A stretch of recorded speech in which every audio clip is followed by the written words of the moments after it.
welcome to another edition of Pet of the Week.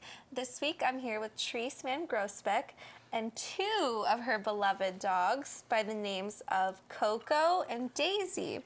What kind of breeds are Coco and Daisy? Well, they're both toy Chihuahuas, around 5 pounds. She's long-haired and she's short-haired. Okay. And how old are they? Well, Coco's 10 and Daisy's 8. Okay. And how long, or where did you get Coco and Daisy? Well, I got Coco after I've always had dogs all my life. And my daughter came a week after I lost my last dog. And so she said, "Oh, Mom, we're going to go find you one." So I said, "Okay, but no dog. I'm not coming home with one today." That's how it usually happens. Of course, the famous last words. So I did. I came home with Coco, and she was this tiny little,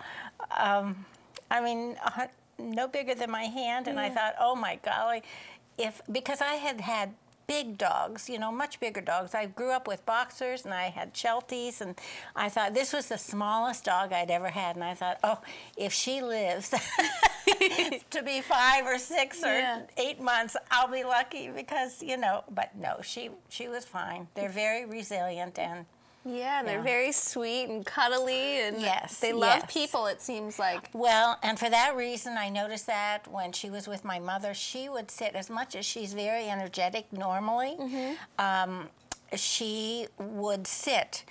And somebody told me that they can sense a person's situation and how sick they are by smelling their skin and whether they're on medication or whatever. And when she went to visit my mother and she had Alzheimer's, she would crawl in her lap and sit there for hours. I mean, so it was almost, and the minute she goes into a situation like a hospital or even over here at King's Crown, she knows, she will sit for hours and go from lap to lap and just loves it. But when she's home, she's, running around. Yeah. It's amazing how smart they are and their intuition that dogs have. We really don't give them the credit that they are due. They are so smart. They really are. And you think having two of them, they comfort each other when you're not home and they're kind of like best friends? Yes, and believe it or not, these are two females, and that's very unusual for two females, but they get along very well. She loves Coco more than Coco. They're each very much independent, and different, and Coco is very independent.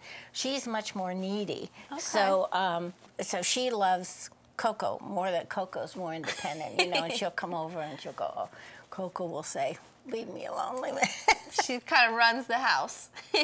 But it's funny because they have she's basically the alpha dog, but when they're outside, it's a different dog, and when they're inside, it's a different dog. Really? Yeah. And what are some of the things, do you ever take them to the dog park or for walks around here? Oh, yes. We always walk, the island. Right. And they love walks. But no, we went to the dog park a couple of times and had a dog, should we say, a doggy date. Right. And they played for because I don't go on a regular basis at 4 o'clock because all the dogs are just pretty much... much... Just a little overwhelming and bigger. They're much bigger. Yeah. There are very few dogs that are the same size. And so, and they play for about 10 or 15 minutes and then that's it. That's it. They sit down and plunk down and that's it. So. Well, they're very cute. They're so sweet, these girls. They are. They make me smile every day. Well, that's what they're there for. That's right. That's right. They're the best animals to have, I think. They're so sweet. Well, I just want to thank you for being on this week's Pet of the Week. Oh, well, thank you for asking me. Yeah, and I'm happy to have met Coco and Daisy.